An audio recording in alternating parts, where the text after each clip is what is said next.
जय श्री राधे। करीब साहब जी को तीसरी दान मारने का प्रयास किया। साहब जी को देह में डालकर जलाने का प्रयास। सुनाए आप कथा, साहब जी की सत्य कथा। बादशाह सिकंदर ने देखा गंगा जी में साहब को डुबोकर मारने में शेख तकी असफल रहा, तो बादशाह ने शेख तकी को कहा कि करीब तो फकीर है और फकीर अल्लाह का नूर है। यह सुनते ही शेख सकी को क्रोध आ गया और उसको लगा कि करीब ने कोई जादू किया है और जल को बांध दिया, जिस कारण वो डूब नहीं सका। अब मैं इसे देग में डालकर आँच दिखाऊंगा और कबीर की राख बना दूंगा। ऐसा करने की कबीर मच गई सकता। यह सोच उसने एक बड़ी देह मंगवाई। उसने अपने सैनिकों को आदेश दिया कि कबीर को पकड़कर इस देह में डाल दो। सैनिकों ने आदेश का पालन करते हुए कबीर को देह में डाल दिया। साहब ने कोई विरोध नहीं जताया और शांत भाव से देह में बैठ गए। फिर शेख सकी ने देह का मुंह बंद कर दिया। देह माने होता है बड़ी गुंड। बड़ी गुंड में कबीर जी को भीतर कर दिया और ऊपर से उसमें ढक्कन लगा दिया और उसके नीचे आग लगा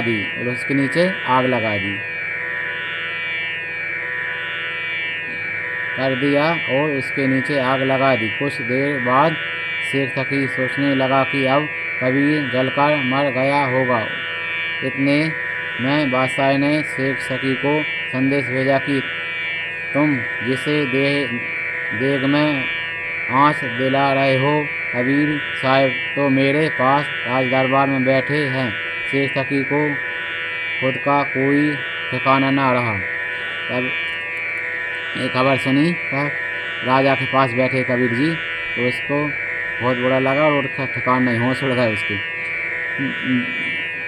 देख में डाल कबीर को नीचे आग लगाई, पीर बड़ा खुश हुआ देखे सभी लुगाई। ये संदेशा राजा का सैनिक भाग आई, कबीर तो मेरे पास है किसे आँच दिलाई। कबीर तो मेरे पास है, तुमने किसे आँच दिलाई। जय श्री राधे। सत्कथा सुनाते रहे आप सभी भक्त।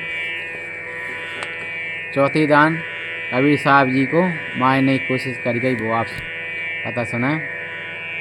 साहब जी को तलवार से मरवाने का प्रयास। राजगुरु फीक शेख तकी को साहब को दी जा रही याचनाओं से बादशाह बहुत दुखी था, पर राजा का शेख सकी को रोकना कठिन था, क्योंकि वो राजा का धर्मगुरु और वजीर भी था। साहब ने भी बादशाह से यह कह दिया था कि इसे अपनी इच्छा से जो चाहे करने दो, मत रोको। क्रोध से भरा शेख सकी साहब को देग में डालकर ना जला सका, तो उसकी क्रोधाग्नि चरम सीमा तक पहुंच गई थी।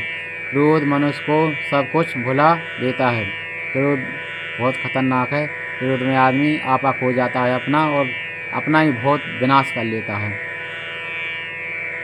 भुला देगा। उचित अनुचित का उसे कोई बोध नहीं रहता। वो अपना आपा भी भूल जाता है। यह हाल फकीर का भी हो गया था।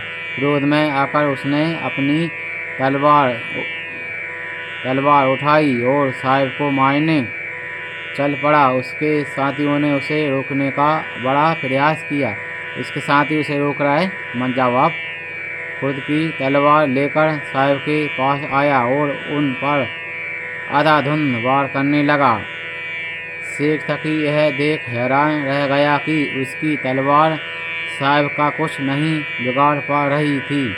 वो साहब के शरीर पर बिना कोई घाव किए इस तरह आर पार होती जा रही थी। तलवार चला रहा है, तलवार ऐसी चल रही है कहीं, वो है ही नहीं, हवा में तलवार चल रही है। भाव की इस तरह आर पार होती जा रही थी मानो वो वायु में तलवार चला रहा हो। तलवार चलाते चलाते आखिर में जब वो तलवार उसने बहुत चलाई, जब तलवार चलाते चलाते वो थक गया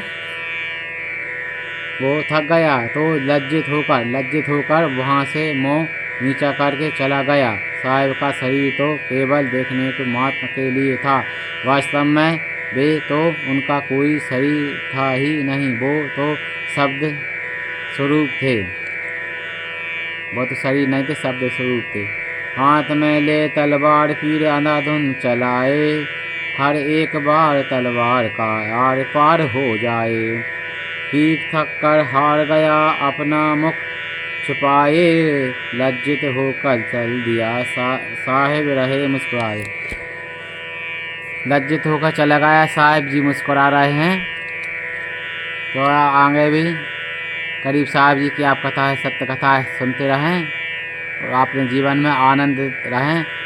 सभी भक्तों को राधे राधे। सभी भक्त सदा खुश रहे, यही प्रभु श्री रामचंद्र जी के श्री चरणों में मेरी बारंबार प्रार्थना है।